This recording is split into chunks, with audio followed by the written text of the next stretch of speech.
Olá, sejam bem-vindos a mais um vídeo do Centro Espírita Fraternidade de Jundiaí. No vídeo de hoje, faremos a exposição do Evangelho segundo o Espiritismo. Para iniciarmos a apresentação do Evangelho desta semana, começaremos com a prece inicial, seguida da leitura do Evangelho de Jesus Cristo sob a luz da doutrina espírita, e finalizaremos com a leitura da mensagem enviada por um dos expositores do Evangelho da nossa casa. Assim sendo, vamos aquietando os nossos pensamentos e entrando em sintonia com o amor de Deus, nos preparando para aprendermos um pouco mais com os ensinamentos contidos nas palavras do Evangelho de Jesus Cristo. Certamente contamos com a sua presença ao lado de cada um de nós, cumprindo a sua promessa de que onde houvessem 2 ou mais reunidos em seu nome, lá ele estaria.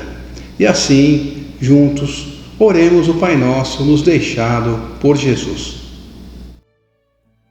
Pai nosso que estais no céu, santificado seja o vosso nome.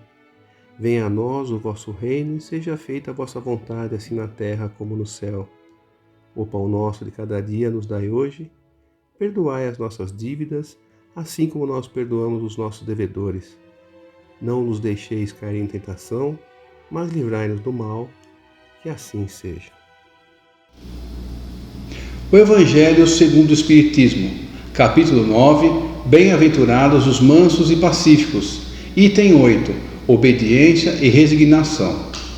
A doutrina de Jesus ensina sempre a doçura e a resignação, 2 virtudes companheiras da doçura, muito ativas, embora os homens as confundam erroneamente com a negação do sentimento e da vontade. A obediência é o consentimento da razão.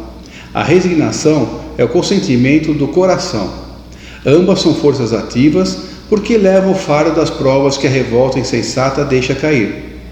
O poltrão não pode ser resignado, assim como o orgulhoso e egoísta não podem ser obedientes. Jesus foi a encarnação dessas virtudes desprezadas pela antiguidade materialista. Chegou no momento em que a sociedade romana perecia nas fraquezas da corrupção e veio fazer brilhar, no seio da humanidade abatida, os triunfos do sacrifício e da renúncia à sensualidade. Cada época é assim, marcada pelo cunho da virtude ou do vício que a devem salvar ou perder. A virtude na nossa geração é a atividade intelectual. Seu vício é a indiferença moral. Digo somente atividade porque o gênio se leva de súbito e descobre de relance os horizontes que a multidão só verá depois dele, enquanto a atividade é a reunião dos esforços de todos para atingir um alvo menos brilhante, mas que prova a elevação intelectual de uma época. Submetei-vos ao impulso que vimos dar aos vossos espíritos. Obedeceis à grande lei do progresso, que é a palavra da vossa geração. Infeliz o espírito preguiçoso, daquele que fecha o seu entendimento. Infeliz porque nós, que somos os guias da humanidade em marcha, o chicotearemos e forçaremos a sua vontade rebelde, com o duplo esforço do freio e da espora. Toda resistência orgulhosa deverá ceder cedo ou tarde, mas bem-aventurados os que são mansos, porque darão ouvidos dóceis aos ensinamentos. Em seguida, lerei a mensagem preparada por um dos expositores do Evangelho da Fraternidade. A mensagem de hoje diz o seguinte: quando Jesus disse bem-aventurados os brandos e pacíficos, estava propondo o desenvolvimento das virtudes. A doutrina espírita, através das instruções dos espíritos, vem nos auxiliar a interpretar estas 2 virtudes, a obediência e a resignação, tão fundamentais nas nossas relações humanas. Podemos aprender e desenvolver em nós essas virtudes, primeiramente estudando e tendo uma perfeita assimilação do Evangelho de Jesus, pela própria conscientização ou pelo exemplo das pessoas de bem, pelas boas leituras ou pela orientação das religiões que conduzem ao bem. Todas as vezes que falamos em obediência, é muito comum que as pessoas entendam que obedecer a algo ou alguém é um gesto de humilhação.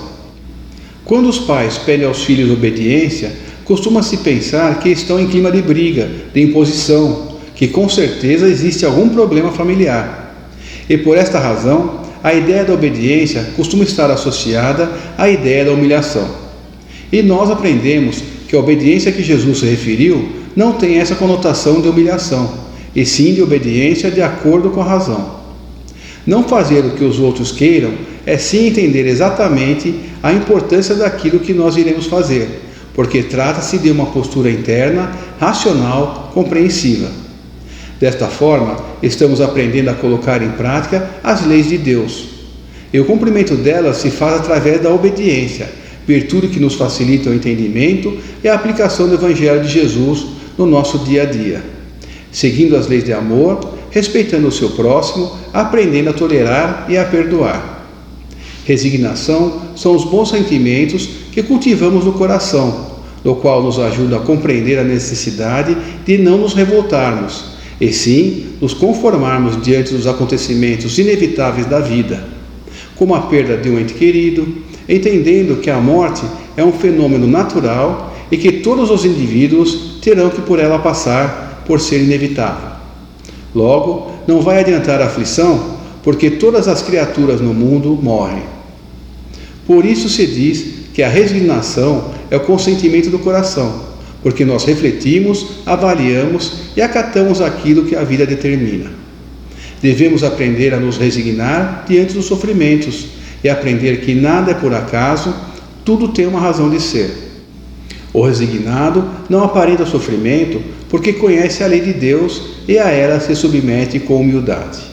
Compreendendo que somos filhos de um Deus possuidor de sabedoria infinita, exige de nós obediência às suas leis, uma vez que, por nós, o Senhor nutre profundo amor, portanto, só deseja o nosso bem.